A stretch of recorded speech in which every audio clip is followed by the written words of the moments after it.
Sir, स्वागत आप सभी का यूट्यूब चैनल नॉलेज टीवी। सभी हरियाणा वासियों के लिए आज 10 मार्च मंगलवार सुबह सुबह बड़ी घोषणाएं, 10 बड़ी खबरें सामने आ रही हैं। क्या है पूरी अपडेट, आइए देखते हैं। हरियाणा की हर छोटी से बड़ी योजना, घोषणा, आदेश, निर्णय, मौसम, सभी की जानकारी एक ही वीडियो में मिलने वाली है, तो चैनल को सब्सक्राइब जरूर कर लें। तो चलिए देखते हैं हरियाणा से 10 बड़ी खबरें, घोषणा, ऐलान। पहली बड़ी घोषणा, नई भर्ती को लेकर हरियाणा के विकास एवं पंचायत मंत्री कृष्णलाल पंवार ने विधानसभा में कहा है कि ग्रामीण क्षेत्रों में सफाई कर्मचारियों की नियुक्तियां वर्ष 2011 की जनगणना के आंकड़ों के अनुसार गांव की आबादी के आधार पर की गई थी। अब 2021 की जनगणना का कार्य शुरू हो चुका है। जैसे ही जनगणना की रिपोर्ट आएगी, सफाई कर्मचारियों की संख्या गांव की नई आबादी के अनुसार बढ़ाई जाएगी। तो नई जनगणना के आधार पर गांव में नियुक्त होंगे सफाई कर्मी। तो वहीं अब हरियाणा के सरकारी अस्पतालों के डॉक्टर अभी तक रजिस्टर पर ही हाजिरी लगा रहे हैं। इसके चलते डॉक्टरों के तय स्टेशन पर नहीं होने की शिकायतें आ रही हैं। अब स्वास्थ्य मंत्री आरती सिंह ने कहा है कि अब सरकार उनकी सैलरी सिस्टम को जियो फेसिंग या बायोमेट्रिक से जोड़ने की तैयारी कर रही है। पहले जियो फेसिंग की कोशिश की गई थी, लेकिन यह मामला कोर्ट में चला गया था। तो अब हरियाणा में जियो फेसिंग से लिंक होगी डॉक्टरों की सैलरी। तो ये बड़ी अपडेट आई। अगली बड़ी घोषणा देखते हैं। हरियाणा में आगे कैसा रहेगा मौसम। मौसम विशेषज्ञ के अनुसार वर्तमान में एक कमजोर पश्चिमी विक्षोभ सक्रिय है, जिसके कारण बादलों की आवाजाही बनी हुई है। आने वाले दिनों में 2 और विक्षोभ सक्रिय होने वाले हैं। 11 मार्च से नया पश्चिमी विक्षोभ सक्रिय होगा, जिससे आसमान में बादलों की आवाजाही बढ़ेगी। फिर 14 मार्च को एक और मजबूत पश्चिमी विक्षोभ आने की संभावना है। इसके चलते पंजाब से सटे हरियाणा के जिले और हिसार के कुछ हिस्सों में गरज चमक के साथ हल्की बूंदाबांदी हो सकती है। इसके बाद तापमान में मामूली गिरावट की संभावना है। तो पश्चिम विक्षोभ तय करेगा मौसम की चाल। 11 मार्च से आसमान में बादलों की आवाजाही रहेगी। तो 14 को बूंदाबांदी के आसार हैं। तेल कंपनियों ने रसोई गैस के घटते स्टॉक को देखते हुए कॉमर्शियल गैस सिलेंडर की डिलीवरी पर अघोषित रोक लगा दी है। एजेंसियों को मैसेज करके कॉमर्शियल सिलेंडर के ऑर्डर नहीं लगाने के आदेश दिए हैं। केवल घरेलू उपयोग के सिलेंडर की डिलीवरी पर ही फोकस करने के लिए कहा गया है। कंपनियों ने देर रात ये निर्देश जारी किए हैं। वहीं केंद्र सरकार ने घरेलू एलपीजी सिलेंडर की रिफिल बुकिंग के नियमों में बदलाव किया है। अब उपभोक्ता एक सिलेंडर डिलीवर होने के बाद दूसरा सिलेंडर 21 दिन के बजाय 25 दिन बाद ही बुक करा सकेंगे। मिडल ईस्ट टेंशन के बीच सरकार ने यह कदम गैस की जमाखोरी रोकने के लिए उठाया गया है।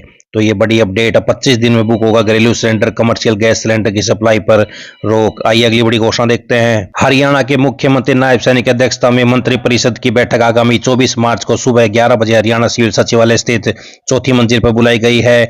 तो इसमें कई जनहित के फैसले लिए जाने की संभावना है। इसमें कुछ लोगों को पुनः रोजगार के फैसले पर मोहर लगाई जाएगी। तो हरियाणा कैबिनेट की बैठक 24 मार्च को। आइए अगली बड़ी घोषणा देखते हैं। भारत में पेट्रोल और डीजल की कीमतों में वृद्धि की संभावना तब तक नहीं है जब तक कच्चे तेल की कीमतें 130 अमेरिकी डॉलर प्रति बैरल से अधिक न हो।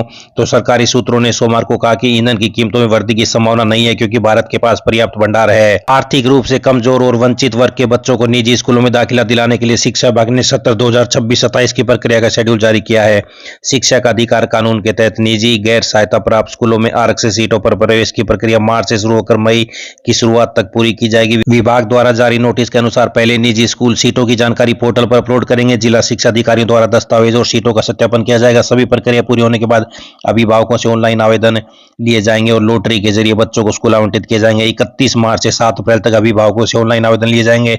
आवेदन के बाद 9 अप्रैल को लॉटरी के जरिए बच्चों को स्कूल आवंटित किए जाएंगे, जबकि चयनित बच्चों के दाखिले 10 से 23 अप्रैल के बीच पूरे किए जाएंगे। पूरी प्रक्रिया मई के पहले सप्ताह तक पूरी करने की योजना बनाई है। पूरी प्रक्रिया पारदर्शी तरीके से ऑनलाइन माध्यम से संचालित की जाएगी। परिणाम घोषित होने के बाद चयनित बच्चों को निर्धारित समय के भीतर स्कूलों में दाखिला लेना होगा। यदि किसी सीट पर दाखिला नहीं होता तो बाद में वेटिंग लिस्ट के आधार पर भी प्रवेश दिया जाएगा। तो सीटों की अंतिम सूची जारी होने के बाद 31 मार्च से 7 अप्रैल तक अभिभावक उज्ज्वल पोर्टल के माध्यम से अपने बच्चों के लिए ऑनलाइन आवेदन कर सकेंगे। आवेदन के दौरान जरूरी दस्तावेज और सही जानकारी देना जरूरी होगा। इसके बाद 9 अप्रैल को प्राप्त आवेदनों के आधार पर समिति द्वारा लॉटरी प्रक्रिया की जाएगी और उसी दिन बच्चों को स्कूल आवंटित कर परिणाम घोषित किया जाएगा। 10 से 23 अप्रैल तक लॉटरी में चयनित बच्चों को आवंटित निजी स्कूलों में निर्धारित समय सीमा के भीतर दाखिला लेना होगा। इस दौरान स्कूलों द्वारा दस्तावेज की अंतिम जांच भी की जाएगी। इसके बाद 30 अप्रैल से 4 मई तक यदि किसी सीट पर प्रवेश नहीं हो पाता तो वेटिंग लिस्ट के आधार पर पात्र बच्चों को दाखिला दिया जाएगा। तो 11 मार्च से अपलोड करेंगे स्कूल सीटों की जानकारी। 11 से 17 मार्च तक राज्य के सभी निजी गैर सहायता प्राप्त स्कूल आरटी के तहत उपलब्ध सीटों की जानकारी विभागीय पोर्टल पर अपलोड करेंगे। इसमें सीटों की संख्या और अन्य जरूरी विवरण शामिल होंगे। इसके बाद 18 से 24 मार्च तक जिला मौलिक शिक्षा अधिकारी कार्यालय द्वारा स्कूलों की मान्यता, अल्पसंख्यक दर्जा और अन्य आवश्यक दस्तावेजों की जांच करेंगे। 25 से 30 मार्च तक सत्यापन प्रक्रिया पूरी होने के बाद विभागीय स्तर पर स्कूलों की सीटों और दस्तावेजों की अंतिम पुष्टि कर सत्यापित सूची तैयार की जाएगी। तो ये बड़ी अपडेट, राइट टू एजुकेशन के तहत दाखिले का शेड्यूल जारी, 31 मार्च से आवेदन होंगे, 9 अप्रैल को लॉटरी से होगा चयन।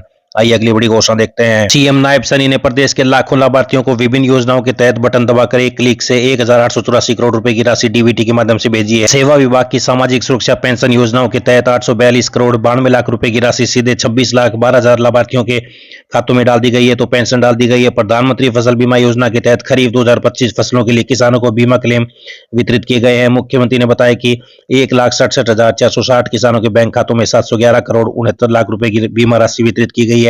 इसे मिलाकर प्रदेश में पिछले 11 साल में किसानों को फसल के मुआवजे और प्रधानमंत्री फसल बीमा योजना के तहत अब तक 16,160 करोड़ रुपए की राशि दी गई है। केंद्र सरकार द्वारा केंद्रीय भंडारण के लिए खरीदे जाने वाले खाद्यान्नों पर आढ़तियों को गेहूं पर 40 रुपए प्रति क्विंटल, धान पर 45 रुपए 88 पैसे तथा बाजरा पर 11 रुपए 75 पैसे प्रति क्विंटल की दर से कमीशन प्रदान किया जाता है।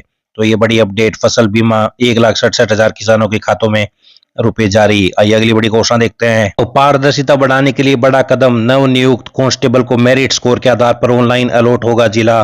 हरियाणा में पुलिस विभाग में ट्रांसफर और पोस्टिंग के लिए ऑनलाइन ड्राइव लागू की जा रही है। कई विभागों में यह व्यवस्था पहले से लागू है। पुलिस मुख्यालय पंचकुला की ओर से जारी आदेश के अनुसार सिपाही जनरल ड्यूटी पुरुष बैच नंबर 92 और 93 तथा महिला बैच नंबर 91, 92, 93 के लिए ऑनलाइन डिस्ट्रिक्ट अलॉटमेंट ड्राइव शुरू की गई है। प्रक्रिया 2 मार्च को शुरू हुई है, जिसमें 20 मार्च तक आवेदन किया जा सकेगा। प्रशिक्षण पूरा कर चुके सिपाही अपने पसंदीदा जिले या यूनिटों के विकल्प ऑनलाइन भर सकेंगे।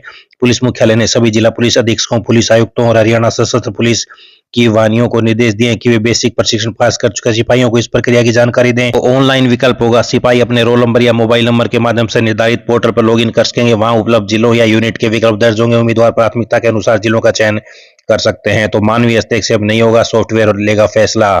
तो ये बड़ी अपडेट, ये सभी हरियाणा वासियों के लिए आज की बड़ी खबरें, घोषणा, आदेश, ऐलान, पल पल की अपडेट मिलती रहती है। चैनल को सब्सक्राइब जरूर कर लें। बहुत बहुत धन्यवाद।